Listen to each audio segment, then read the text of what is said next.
नमस्कार विद्यार्थी मित्रांनो, आपण आपल्या 12वीच्या अभ्यासक्रमामध्ये दुसऱ्या प्रकरणाचा अभ्यास सुरू केलेला आहे.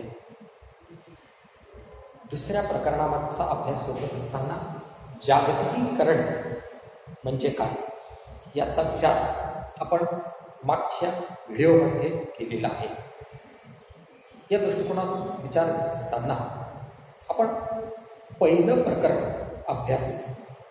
पहिल्या प्रकरणामध्ये आपण शीतयुद्धेतर कालखंड, शीतयुद्धानंतरचं जे जग आहे या जगाचा विचार केला आणि त्या राजकीय संकल्पना म्हणजेच 1991ला जे शीतयुद्ध संपलं, 1945 ते 1990 पर्यंत शीतयुद्ध सुरू होतं, ते संपलं आणि त्याच्यानंतरचं जे जग होतं त्या जगाला शीतयुद्धेतर जग असं म्हटलं जे ते म्हणतात.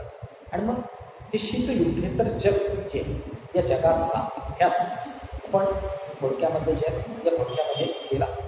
त्याचा अभ्यास करत असताना आपण त्या राजकीय संकल्पना त्या पहिल्या प्रकरणामध्ये पाहिल्या.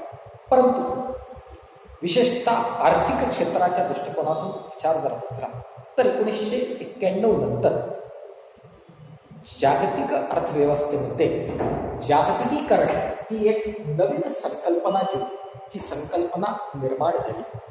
मग ही जागतिकीकरण ही संकल्पना काय याचा विचार आपण मागच्या व्हिडिओमध्ये केलेला आहे. जागतिकीकरण ही एक व्यापक अशा प्रकारची सर्वस्पर्शी अशा प्रकारची संकल्पना ही संकल्पना मानली जाते. 1991 नंतर संपूर्ण जगामध्ये वेगवेगळ्या क्षेत्रामध्ये वेगवेगळं परिवर्तन घडून आणलं. आर्थिक क्षेत्र असेल, सामाजिक क्षेत्र जे हे सामाजिक क्षेत्र असेल, सांस्कृतिक क्षेत्र जे हे सांस्कृतिक क्षेत्र असेल, राजकीय क्षेत्र असेल, या सर्व क्षेत्रामध्ये वेगाने परिवर्तन घडून आलं. आणि हे जे परिवर्तन होतं हे परिवर्तन घडून झालेला जो विस्तार आहे त्या विस्ताराला जागतिकीकरण असं नाव दिलं जातं. अशा जागतिकीकरणाच्या वेगवेगळ्या संकल्पना, वेगवेगळ्या व्याख्या, जागतिकीकरण, खाजगीकरण, उदारीकरण या नवीन निर्माण झालेल्या संकल्पनांचा अभ्यास आपण मागच्या व्हिडिओमध्ये केलेला जो आहे हा केलेला आहे.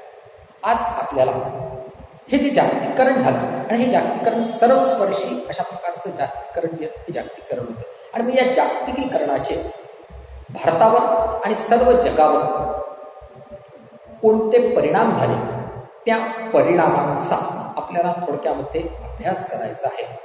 मग हे परिणाम पाहत असताना त्याचे आर्थिक परिणाम आणि राजकीय परिणाम हे दोन परिणाम आपण 12वीच्या अभ्यासक्रमामध्ये जे या अभ्यासक्रमामध्ये अभ्यास आहोत. राजकीय परिणाम, आर्थिक परिणाम आणि सांस्कृतिक परिणाम यांचा आपल्याला अभ्यास करायचा आहे. तर त्यापैकी जागतिकीकरण जे झालं या जागतिकीकरणाचा पहिला आर्थिक घटक जे या आर्थिक घटकावर जे वेगवेगळे परिणाम झालेले त्या परिणामांचा आपण सर्वप्रथम या ठिकाणी विचार करणार आहोत. तर आपल्या 12वीच्या पुस्तकामध्ये जर तुम्ही पाहिलं असेल तर ते जे पुस्तक आहे त्या पुस्तकामध्ये पान नंबर 15वर वेगवेगळे फोटो दिलेले आणि ते फोटो वेगवेगळ्या कारखान्यांचे फोटो जे हे फोटो दिलेले आहेत. हे फोटो जर आपण पाहिले तर आपल्याला लक्षात येतं की औद्योगिक क्रांती झाली आणि औद्योगिक क्रांती झाल्यानंतर संपूर्ण जगामध्ये उद्योगधंदे वाढायला सुरुवात झाली. सुरुवातीला उद्योगधंदे जे होते ते उद्योगधंदे लहान होते आणि लहान उद्योगधंदे असल्यामुळे त्यांना भांडवल कमी जे ते कमी लागत होतं.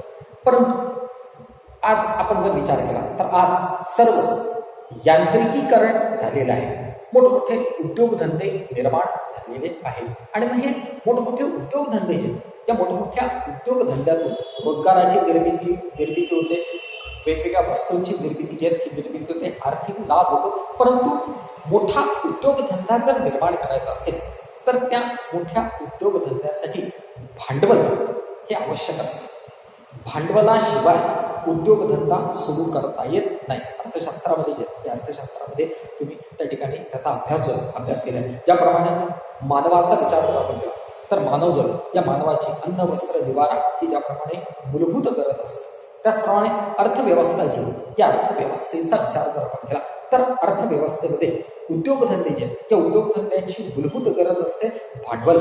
भांडवल जर असेल तर त्या भांडवलाच्या आधारे उद्योगधंदे सुरू जे ते सुरू करता येतात. आणि भांडवलच जर नसेल तर उद्योगधंदे निर्माण होत नाही, आणि उद्योगधंदे निर्माण झाले नाही की विकास होत नाही. आणि त्याच्यामुळे भांडवल ही उद्योगधंद्यांची महत्वाची गरज जी आहे ती गरज असते. आणि भांडवल जे या भांडवलाच्या आधारावर उद्योगधंदे जर निर्माण झाले तर त्यातून देशाचा विकास जो आहे विकास होतो. उद्योगधंदे निर्माण होतात, उद्योगधंदे निर्माण झाले की त्यातून रोजगार निर्माण होतो, रोजगार निर्माण झाल्यानंतर बेकारी कमी होते आणि लोकांचं उत्पन्न वाढतं. लोकांचं उत्पन्न वाढलं की लोकांची बचत वाढते आणि त्या बचतीतून पुन्हा भांडवलाची निर्मिती जी आहे ती निर्मिती होत असते. अशा प्रकारे भांडवल हा उद्योगधंद्याच्या विकासासाठी एक महत्वाचा घटक मानला जातो. आणि या भांडवल गुंतवणुकीतून अनेक कारखाने निर्माण होत असतात. आपण भारताचा विचार जर आपण केला तर स्वातंत्र्य प्राप्तीच्या वेळेला भारत जो या भारताने मिश्र अर्थव्यवस्थेचा स्वीकार केलेला आहे. आणि मिश्र अर्थव्यवस्थेचा स्वीकार केलेला असल्यामुळे भारतामध्ये खाजगी उद्योगधंदे आणि सरकारी उद्योगधंदे असे दोन्ही निर्माण झालेले आहेत. मग यात आपण जर पाहिलं असेल तर टाटा असेल, रिलायन्स जे ते रिलायन्स असेल, अंबानी असतील, हे खाजगी उद्योगधंदे निर्माण करण्यात आलेले खाजगी उद्योगधंदे आहेत. आणि त्याच्यामध्ये खाजगी उद्योगांनी भांडवल गुंतवलेले जे ते गुंतवलेले. त्याचप्रमाणे ONGC जे ONGCचा विचार केला असेल तर ONGC ही सरकारी कंपनी, यामध्ये सरकारने भांडवल जे ते भांडवल गुंतवलेलं आहे. अशा प्रकारची मिश्र अर्थव्यवस्था भारतामध्ये निर्माण करण्यात आलेली आहे. खाजगी उद्योगधंदे आणि सरकारी उद्योगधंदे. खाजगी उद्योगधंद्यामध्ये खाजगी लोकांनी भांडवल जे ते भांडवल गुंतवलेलं आहे. सरकारी उद्योगधंदे जे त्या सरकारी उद्योगधंद्यामध्ये सरकारने भांडवल गुंतवलेलं आहे. आणि हे जे उद्योगधंदे आहेत हे उद्योगधंद्यांनी भांडवल गुंतवून जागतिक स्तरावर हे भांडवल जे हे भांडवल गुंतवलेलं आपल्याला दिसून येतं. उदाहरणार्थ आपण जर विचार केला तर टाटा असतील, रिलायन्स आहेत, हे रिलायन्स असतील तर यांनी अमेरिका असेल, युरोप खंड जो आहे की युरोप खंड असेल, आफ्रिका असेल, या सर्व खंडांमध्ये आपलं भांडवल जे आहे हे भांडवल गुंतवलेलं जे आहे ते गुंतवलेलं आहे. आणि त्या ठिकाणी वेगवेगळे कारखाने केवळ भारतातच नाही तर अमेरिकेमध्ये, युरोप खंडामध्ये या खाजगी भारतातील उद्योजकांनी कारखाने सुरू जे आहेत ते सुरू केलेले आहेत. त्याचप्रमाणे ONGC ही सरकारी कंपनी आहे. या ONGC या सरकारी कंपनीचा विचार जर आपण केला तर या सरकारी कंपनीने व्हिएतनाम हा जो देश आहे या देशामध्ये सुद्धा भांडवल गुंतवलेलं आहे. आणि व्हिएतनाममध्ये आपला कारखाना जो आहे हा कारखाना सुरू केलेला आहे. म्हणजेच आपण आधुनिक काळाचा विचार जर आपण केला, जागतिकीकरणाचा विचार जर आपण केला तर या जागतिकीकरणाच्या कालखंडामध्ये उद्योगधंद्यांना भांडवल लागतं. आणि हे जे भांडवल आहे हे भांडवल कोणत्याही देशामध्ये, एका देशातला व्यक्ती दुसऱ्या देशामध्ये, दुसऱ्या देशातला व्यक्ती तिसऱ्या देशामध्ये भांडवल जे या भांडवलाची गुंतवणूक जी आहे ही गुंतवणूक जो आहे हा करत असतो. आणि ही भांडवल मोठ्या प्रमाणात लागत असल्यामुळे ही जी भांडवलाची गुंतवणूक जी आहे ही गुंतवणूक करून उद्योगधंदे जे आहेत हे उद्योगधंदे निर्माण केले जातात. ज्याप्रमाणे भारतीय कंपन्या ज्या आहेत या कंपन्यांनी परदेशामध्ये भांडवल गुंतवलेलं आहे, त्याचप्रमाणे परदेशातल्या ज्या कंपन्या आहेत त्या कंपन्यांनी सुद्धा भारतामध्ये भांडवल गुंतवलेलं आपल्याला दिसून येतं. उदाहरणार्थ आपण जर भारताचा विचार केला असेल तर मॅकडोनाल्ड असेल, बर्गर असतील, पिझ्झा जे आहेत हे पिझ्झा असतील किंवा आण्विक प्रकल्प असतील, या प्रकल्पामध्ये परदेशातल्या अनेक कंपन्या ज्या आहेत या कंपन्यांनी, त्याचप्रमाणे परदेशातल्या अनेक व्यक्तींनी भारतामध्ये भांडवल गुंतवलेलं आपल्याला दिसून येतं. अशा प्रकारे भांडवल हा उद्योगधंद्याचा महत्वाचा घटक मानला जातो. आणि एका देशातून दुसऱ्या देशामध्ये भांडवल जे हे भांडवल गुंतवलं जे ते गुंतवलं जातं. परंतु जागतिकीकरणाचा आपण विचार जर आपण केला तर 1990च्या अगोदरचा विचार जर आपण केला तर या दृष्टिकोनातून भांडवल गुंतवणुकीला मर्यादा होत्या. एका देशातून दुसऱ्या देशामध्ये भांडवल गुंतवलं जात होतं, परंतु हे भांडवल गुंतवत असताना त्या भांडवल गुंतवणुकीवर मर्यादा होत्या. उदाहरणार्थ आपण जर भारताचा विचार केला तर भारतामध्ये ज्या सार्वजनिक सेवा कंपन्या ज्या होत्या या सार्वजनिक सेवा क्षेत्र जे होतं या सेवा क्षेत्रामध्ये सरकार गुंतवणूक करत होतं. परदेशी कंपन्या ज्या होत्या या परदेशी कंपन्यांना या क्षेत्रामध्ये भांडवल गुंतवणूक करण्याची परवानगी भारत सरकार देत नव्हतं. अनेक त्याच्यावर परदेशातल्या व्यक्ती असतील किंवा परदेशातल्या कंपन्या असतील, या कंपन्यांना भारतामध्ये भांडवल गुंतवण्याची परवानगी देण्यात आलेली नव्हती. परंतु 1990चा विचार जर आपण केला तर 1990 मध्ये जे खाजगीकरण, उदारीकरण आणि जागतिकीकरणाचं धोरण जे ते धोरण स्वीकारण्यात आलं. मनमोहन सिंग पंतप्रधान जे हे पंतप्रधान असताना भारतामध्ये आर्थिक सुधारणा जे या सुधारणा करण्यात आल्या आणि मग या आर्थिक सुधारणेनुसार जागतिकीकरणाचा भारताने स्वीकार जो आहे हा स्वीकार केला आणि जागतिकीकरणाचा स्वीकार जो आहे हा स्वीकार केल्यामुळे अनेक देश जे आहेत या अनेक देशांनी भारतामध्ये मुक्त अशा प्रकारचं भांडवल गुंतवायला सुरुवात केली. सुरुवातीला ही भांडवल गुंतवणुकीच्या मर्यादा टाकल्या होत्या की पहिल्यांदा की सुरुवातीला त्याच्यामध्ये सरकारी कंपन्यांमध्ये भांडवल खाजगीकरण करण्यात आलं आणि खाजगीकरण करून त्याही कंपन्यांमध्ये परदेशी कंपन्यांना भांडवल गुंतवण्याची परवानगी देण्यात आलेली आहे. परंतु सुरुवातीला ही मर्यादा 50% होती, मग ती 60% केली, 70% केली, आता 90% परदेशी कंपन्यांना भांडवल गुंतवण्याची परवानगी जी आहे ही परवानगी देण्यात आलेली आहे. आणि यामुळे जागतिकीकरणाचा आपण विचार जर आपण केला तर जागतिकीकरणाचा पहिला आर्थिक घटकाचा विचार करत असताना पहिला मुद्दा जो सांगितला होता तो म्हणजे आर्थिक क्षेत्रामध्ये या आर्थिक क्षेत्रामध्ये भांडवल गुंतवणुकीचा मुक्त संचार सुरू झालेला आहे.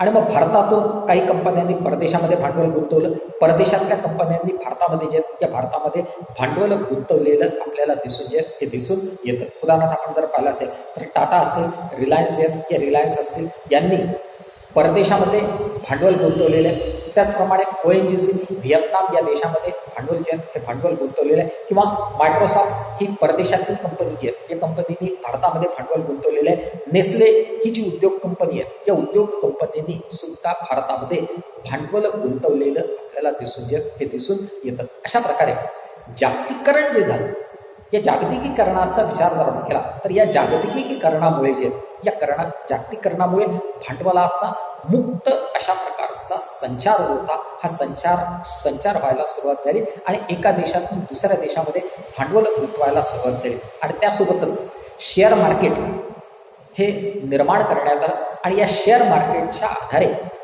देशातले लोक असतील किंवा परदेशातले लोक जे असतील त्या परदेशातील लोकांनी शेअर मार्केटच्या आधारे भांडवली गुंतवणूक, कारण आधुनिक काळामध्ये उद्योगधंदे जर सुरू करायचे असतील तर त्या उद्योगधंद्यांना प्रचंड प्रमाणामध्ये भांडवल लागतं आणि हे भांडवल एकटी खाजगी कंपनी उभारू शकत नाही. मग या खाजगी कंपन्यांनी, सरकारी कंपन्यांनी शेअर मार्केटचा आधार घेतला आणि या शेअर मार्केटच्या आधारे मुक्त अशा प्रकारची भांडवली गुंतवणूक जी आहे ही गुंतवणूक सुरू केली. आणि यामुळे जागतिकीकरणाचा विचार करत असताना जागतिकीकरणाचे जे आर्थिक परिणाम या आर्थिक परिणामांचा विचार करत असताना त्याच्यामधला महत्वाचा पहिला परिणाम जो सांगितला तो म्हणजे भांडवलाचा मुक्त संचार जो होता. हा संचार एका देशातून दुसऱ्या देशामध्ये भांडवलाचा मुक्त संचार सुरू झाला. भारताच्या दृष्टिकोनातून विचार जर आपण केला तर 1991 नंतर जे जागतिकीकरण झालं या जागतिकीकरणामध्ये भारतामध्ये भांडवलाच्या गुंतवणुकीला सुरुवात झाली आणि ही भांडवलाची गुंतवणूक करीत असताना भारत हा विकसनशील देश आहे. अमेरिका असेल, युरोप खंडामधला रशिया असेल तर हे विकसित देश आहे. परंतु भारताचा विचार जर आपण केला तर भारत हा विकसनशील देश आहे आणि विकसनशील देश असल्यामुळे भारताने परदेशातल्या कंपन्यांना भांडवली गुंतवणूक करण्याची परवानगी दिली.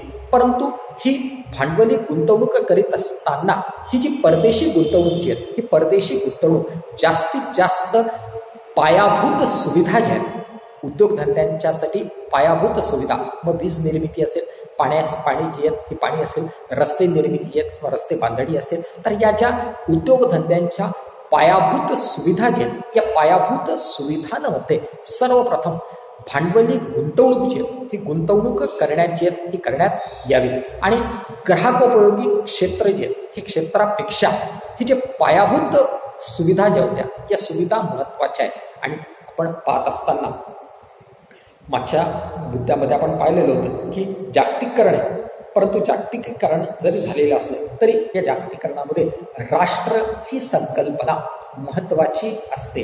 राष्ट्राचं महत्त्व कमी झालेलं नाही, राष्ट्राचं सार्वभौमत्व कमी झालेलं नाही. आणि यामुळे भारताने जागतिकीकरण हे स्वीकारलं, परंतु जागतिकीकरण स्वीकारत असताना, जागतिकीकरणाचा लाभ घेत असताना कोणत्या क्षेत्रामध्ये गुंतवणूक करावी, कोणत्या क्षेत्रामध्ये परदेशी कंपन्यांना गुंतवणूक करता येणार नाही याचा विचार सुद्धा जो हा सुद्धा केला. आणि भारताचा प्राधान्यक्रम जो आहे हा प्राधान्यक्रम लक्षात जो आहे हा लक्षात घेऊन भारताचा विकास साधण्यासाठी ग्राहकोपयोगी क्षेत्रापेक्षा रस्ते असतील, रेल्वे असतील, जलमार्ग असतील, हवाई मार्ग जे आहेत, हवाई मार्ग असतील, वीज निर्मिती असतील, या पायाभूत सुविधा ज्या आहेत या पायाभूत सुविधांना जास्त महत्त्व जे आहे ते महत्त्व दिलं. आणि हे महत्त्व देऊन या पायाभूत सुविधांमध्ये जे या पायाभूत सुविधांमध्ये भांडवली गुंतवणूक करण्याला जे या करण्याला जास्तीचं प्राधान्य जे हे प्राधान्य दिलेलं आपल्याला आढळून येतं. आणि जास्तीचं प्राधान्य जे हे प्राधान्य देऊन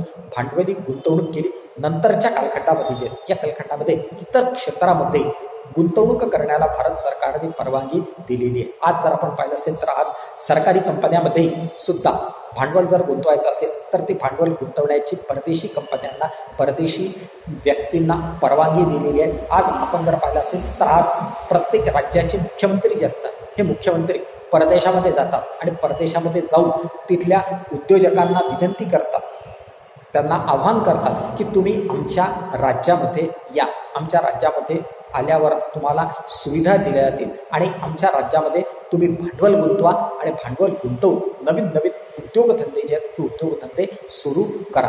त्याचप्रमाणे भारतातले उद्योजक इतर देशांमध्ये जातात आणि इतर देशांमध्ये जाऊन भांडवली गुंतवणूक जी ही गुंतवणूक करीत असतात. मग या दृष्टिकोनाचं उदाहरण पाहत असताना तुमच्या पुस्तकामध्ये जे आहेत त्या पुस्तकामध्ये 2-3 उदाहरणं त्यामध्ये दिलेली आहेत. पाठ नंबर 15 दिले की टाटा ही जी कंपनी आहे या टाटा या कंपनींनी टाटा जगवार हा जो कारखाना आहे हा कारखाना युनायटेड किंगडम म्हणजेच इंग्लंडमध्ये जो आहे हे इंग्लंडमध्ये सुरू केलेला आपल्याला दिसून येतो. त्याचप्रमाणे रिलायन्स कंपनी आहे, रिलायन्स कंपनी जी आहे ही रिलायन्स कंपनी असेल किंवा नेस्ले या कंपनी आहेत, या भारतीय कंपन्यांनी परदेशामध्ये अनेक उद्योगधंदे सुरू केलेले आहेत. त्याचप्रमाणे ONGC ही सरकारी कंपनी आहे आणि या ONGC या कंपनीने भारतामध्ये ज्याप्रमाणे भांडवल गुंतवलेलं आहे त्याचप्रमाणे व्हिएतनाम हा जो देश आहे या देशामध्ये सुद्धा भांडवल गुंतवलेलं आपल्याला दिसून येतं. त्याचप्रमाणे भारतातल्या कंपन्यांनी परदेशामध्ये जसं भांडवल गुंतलंय तसं मायक्रोसॉफ्ट असेल, नेस्ले असतील या ज्या कंपन्या आहेत या कंपन्यांनी भारतामध्ये भांडवल गुंतवलेलं आपल्याला दिसून येतं. अशा प्रकारे भांडवलाचा मुक्त अशा प्रकारचा संचार जो होता हा संचार जागतिकीकरण जे आहे या जागतिकीकरणामुळे सुरू झाला. आणि त्याच्यामुळे जागतिकीकरणाचे जे वेगवेगळे परिणाम आपण पाहत होतो त्या परिणामामध्ये आज जागतिकीकरणाचा पहिला आर्थिक परिणाम जर आपण पाहिला तर त्या पहिल्या आर्थिक परिणामामध्ये भांडवलाचा मुक्त संचार हा पहिला परिणाम सांगितला जातो. त्यानंतर जागतिकीकरणाच्या आर्थिक परिणामाचा विचार करत असताना दुसरा महत्वाचा परिणाम जो सांगितला जातो तो म्हणजे व्यापार संकल्पनेत झालेला बदल. लक्षात घ्या, 1990च्या अगोदरही भारतामध्ये व्यापार होता. त्याचप्रमाणे आपल्याला या ठिकाणी व्यापाराचा विचार करत असताना भारताच्या आंतरराष्ट्रीय व्यापाराचा विचार जो हा विचार करायचा आहे. भारताचा विचार करत असताना आपण विचार केला तर भारतामध्ये प्राचीन काळापासून विदेशी व्यापार सुरू आहे. भारताचा विचार करत असताना भारतातले मसाल्याचे पदार्थ असतील किंवा भारतामधलं तलम कापड जे आहे हे तलम कापड असतील याचा प्राचीन काळापासून भारत जो आहे किंवा भारत दुसऱ्या देशांशी व्यापार करून त्या वस्तूंची निर्यात करत होते. त्यानंतर इंग्रज आले आणि इंग्रज आल्यानंतर वेगवेगळ्या देशातून भारतामध्ये माल आयात करायला करायला सुरुवात झाली आणि विदेशी व्यापार जो आहे हा विदेशी व्यापार सुरू झाला. परंतु स्वातंत्र्य प्राप्तीनंतरही हा विदेशी व्यापार जो आहे हा विदेशी व्यापार सुरू झालेला आपल्याला दिसतो. त्याच्यात अनेक बदल व्हायला सुरुवात झालेली होती. परंतु 1990 नंतरचा विचार जर आपण केला तर 1990 मध्ये जागतिकीकरणाची संकल्पना जी आहे ही संकल्पना आली आणि संपूर्ण जगाने जागतिकीकरण, खाजगीकरण, उदारीकरण याचा स्वीकार जो आहे हा स्वीकार केला आणि त्याच्यामुळे 1990 नंतरचा विचार जो आहे, हा विचार जर आपण केला तर 1990 नंतर हे जे जागतिकीकरण होतं, या जागतिकीकरणामुळे व्यापार क्षेत्राचा विचार जो आहे, हा विचार जर आपण केला तर या व्यापार क्षेत्रामध्ये प्रचंड अशा प्रकारचे बदल घडून आलेले दिसून येतात. आणि या व्यापार क्षेत्राच्या संकल्पनेमध्ये जे बदल घडून आलेले आहेत, त्या बदलांचा विचार जो आहे, हा विचार जर आपण केला तर त्याच्यामध्ये आपल्याला पहिला मुद्दा लक्षात येतं की या दृष्टिकोनातून विचार करत असताना 1948 पासून, म्हणजेच भारताला स्वातंत्र्य मिळाल्यापासून 1948 पासून आंतरराष्ट्रीय संदर्भाचा विचार जर आपण केला तर त्या बाबतीमध्ये गॅट करार होता. आणि या गॅट कराराच्या अंतर्गत आंतरराष्ट्रीय व्यापाराचे नियम ठरवले जे हे ठरवले जात होते. 1948च्या अगोदर पण व्यापार होता, परंतु त्याचे नियम ठरवण्याची अशा प्रकारची कोणतीही संस्था नव्हती. परंतु आंतरराष्ट्रीय व्यापार जो, या व्यापाराचं एक नियमन असावं आणि या नियमन असवण्याच्या दृष्टिकोनातून जे या दृष्टिकोनाच्या अंतर्गत गॅट करार, general agreement on trade services, हा एक प्रकारचा करार जो होता.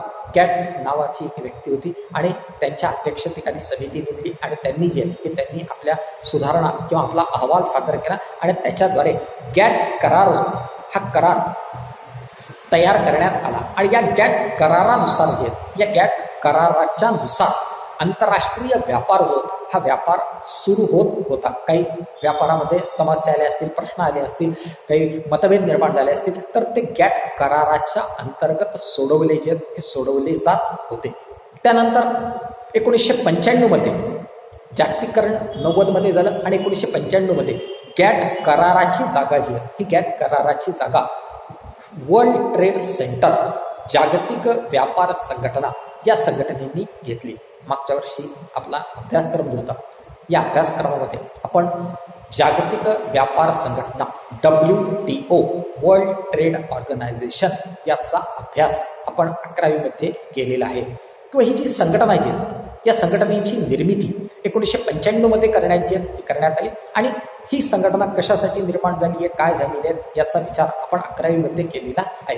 जागतिक व्यापार संघटना निर्माण झाली आणि मग या जागतिक व्यापार संघटनेने हा सर्व जागतिक व्यापार जो होता, या जागतिक व्यापाराचं नियमन करणं, करारांचा अभ्यास करणं, जागतिक व्यापारामध्ये एखाद्याची फसवणूक झाली असेल तर त्याला न्याय मिळून देणं, अशा प्रकारची सर्व कामं जी आहेत, ही कामं करण्याच्या दृष्टिकोनातून जे आहेत, या करण्याच्या दृष्टिकोनातून जागतिक व्यापार संघटनेची निर्मिती करण्यात आलेली होती. आणि या जागतिक व्यापार संघटनेचे जे वेगवेगळे नियम होते, कायदे होते, यानुसार आंतरराष्ट्रीय व्यापार जे या व्यापाराला सुरुवात करण्यात आलेली होती. हा जो आंतरराष्ट्रीय व्यापार होता, या आंतरराष्ट्रीय व्यापारामध्ये जागतिक व्यापार संघटना जी होती, या संघटनेने आयातीवरील सीमा शुल्क कमी करणे, त्याचप्रमाणे इतर कर रद्द करणे आणि जागतिक पातळीवर व्यापार मुक्त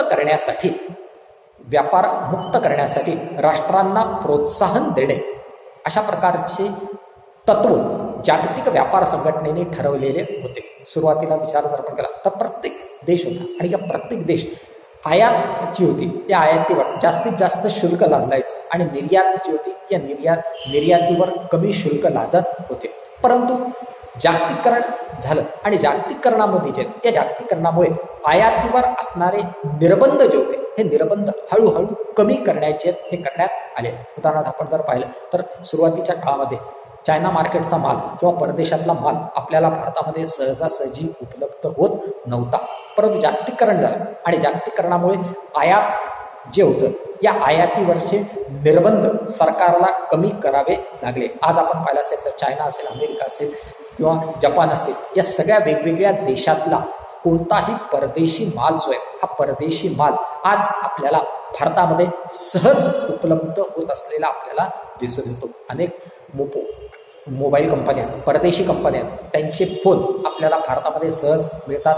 आज आपण भारतातल्या कुठेही मार्केटमध्ये गेलो तर चायनाच्या वस्तू जे आहेत, या चायनाच्या वस्तू असतील, अमेरिकन वस्तू जे आहेत, या वस्तू असतील, या आपल्याला सहज त्या ठिकाणी उपलब्ध झालेल्या दिसून येतात.